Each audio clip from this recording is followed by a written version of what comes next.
The Kenya National Bureau of Statistics have called upon the Education Ministry to review their calendar in fear that most people will miss out on the important exercise conducted every 10 years in the country, since many parents, learners and teachers will be travelling on the weekend of August 24th, the census night, in readiness for the third term.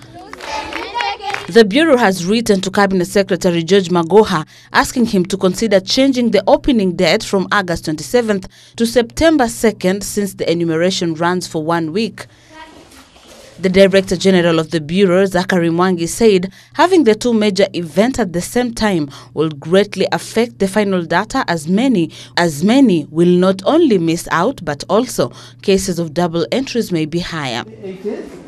With the data from the ministry indicating that there are 8.8 million and 2.6 learners in primary schools and secondary schools respectively, the Bureau says the dent of the count could be huge if one was to factor in the sheer number of parents who will likely accompany some of them to school, with the possibility of being left out. Professor Magoha was said not to be keen on the request, with sources at the ministry saying that the changes will end up eating into the term dates and eventually affecting the administration of national exams later in the year.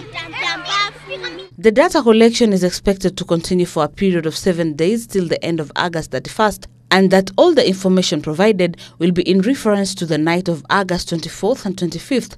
In the event that the ministry stands its ground, KNBS intends to deploy enumerators to schools to enlist those who may have missed out. Military barracks, convents, prisons, inpatient hospitals, and people in transit will also be taken care of.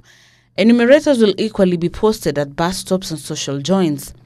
Already, some 164,700 staff are undergoing training in preparation for the work. The training began on July 15th after the Bureau recruited 2,700 ICT supervisors, 27,000 content supervisors, and 135,000 enumerators for the population count. Busara Naman for Ebru TV.